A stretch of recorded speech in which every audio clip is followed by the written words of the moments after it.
Not bad, eh? I'll just turn this down. Oh, sorry about this angle there. So yeah, we've got the new Macan GTS here. So absolutely lovely. Can't go wrong at all, to be honest.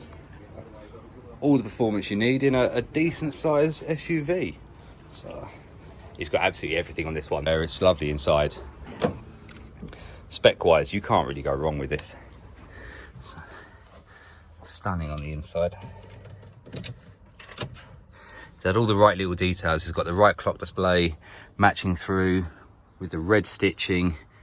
Lovely, eh? Gone on the days are just little standard maps. You get a 3D map overlay, and I think there isn't much that you could have on this one that he hasn't already got by the looks of it. Yeah, he's got the Bose audio system in it, but no, a really lovely spec car.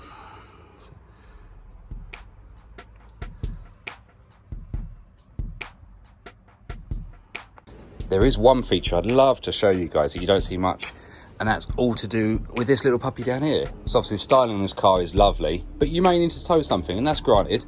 So they give you this. If we hit this little puppy, we shall see something very cool happen.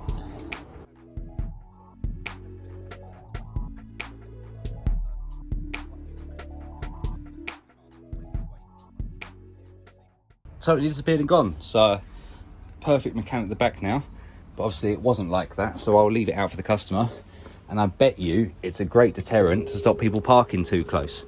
And that is as sturdy as anything. You're never going to move that. It's got a lovely little plug there for all your connections for everything. So no, lovely. All right, obviously I wouldn't advise holding blades like this, but after a few years you get used to it. Scars. Anyway, ask any person who works on cars, especially what we do. You're constantly cutting your fingers, and it's not because we're not careful or we're rushed or anything like that, but you imagine when they're building a car, the bits that you see, they make sure they're all polished and lovely and smooth and that, but honestly they don't give a damn at what goes on behind the dashboard. So most cuts happen when you've got your hand up the dash, you can't see anything, and you pull it out and you've got a little nick somewhere. Anyway, that's a different story. So inside the box, lovely little camera system, designed to be fitted up onto the glass in that sort of manner, and then obviously you've got the camera facing forwards, normal sort of power inputs here on the side, you've got the SD card down the bottom there, and obviously user interface buttons up on here. Pretty simple in regards to that. You've got a manual record. If any event happens and you want to bookmark it in your own files, then you hit that and that goes into a slightly different file on the memory card, so it's easy to retrieve afterwards. Obviously running from top to bottom, you've got your power button, but it does the power on off. Your Wi-Fi pairing button, so when you want to connect to the phone so you can see the data that's on the camera, rather than take the card out of it, you can then put it straight onto your phone and obviously view it live from there. And then obviously you've got the ability to turn on and off voice recording. Some people want voice recording, some people don't. Voice is good if you do get in trouble and someone's being a bit sort of aggressive with you, but the voice recordings, obviously there is going to be listening to your personal conversations while you're driving around. So standard power cable in here. What we've got on this one is the facility to do parking and constant mode. So basically, when we wire it up, we need to give it two power supplies, the red and the yellow on here, obviously takes an earth point. And that'll mean it's got the ability to record when the engine's running and also when you're not here and away from the vehicle. Goes into motion detection. Large long cable to get to the front to the rear of the vehicle, because obviously we need to get the little rear camera. Let's get this one out of here. Get this rear little camera. Now it has got a little protective lens on it, obviously we leave that on, but make sure you take it off if you're doing your own install before you view, because everything looks cloudy. And that very simply will just connect up onto here. Now that's the point where, because it's not exactly center, so I'll spend a bit of time and move that. That'll be roughly in that location.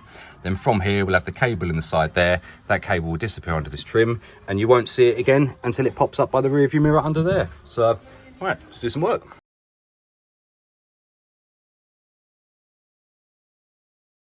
So during lockdown, got myself a 3D printer, and one of the things we always have to do is find a way of securing the cameras at the top here. Really simple little design on those. They're little clip pieces that allow me to get a flat surface here to stick the camera to, and obviously we designed and print them in a few different sizes, but I'm gonna guess if we just do a quick trial fit up on there, let's get a trim tool so we don't ruin anything. Just pull that edge down ever so slightly and we'll just hook this on and see how she feels. Obviously we may have to do a little left to right slide and whatnot on it. But now, if you come a bit closer, because you're not going to see none of that. As you can see now, we've got a little piece to attach the rear camera to. In the future, that can come off, you'll never know. And it's definitely strong enough to support the rear camera weight.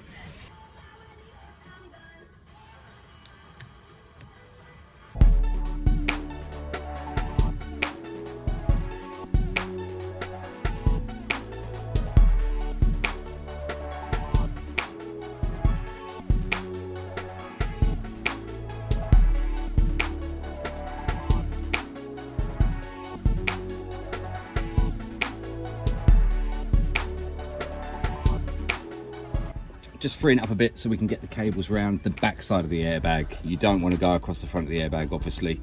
Don't need to explain why, but yeah, don't muck about with your airbags. There we go, cables run down out of the way of everything. And obviously remember, cable ties are your friends. So, right, I don't think I can do this one-handed, but we'll certainly give it a go. I think I'll just give it back to you when it's all back in position. Right, back inside now, and we'll get the little mini car, essentially, or also known as a key. And we should got the light. Continuous recording will now start. On your smartphone, connect to a Wi-Fi network whose name starts with Thinkware. Very cool. Right, so that's all running. I'll go through and do the setup on the phone and make sure it's all cool with the customer. But yeah, there we go. New Macan coming now with some Thinkware U1000 front and rear, and yeah, he'll be very safe motoring from now on. No worries if anything was to happen. He's now got video proof, so lovely. Obviously visit Thinkware's website if you want to get more information on what the cameras are. I'll try and put something in the link about it. Very nice all around here. Cheers guys, thank you very much. A like and subscribe obviously goes a long way. I'll show you guys what I do, so and that, if you like it, you like it. If you don't, you don't. A comment or something would be cool, and tell me, oh no, I wouldn't have done it like this, or I would have done it like that, or it's very nice, or even if you want to know what sort of cars we do, we do everything here. So it's, anyway guys, thank you very much, and I'll see you on the next video.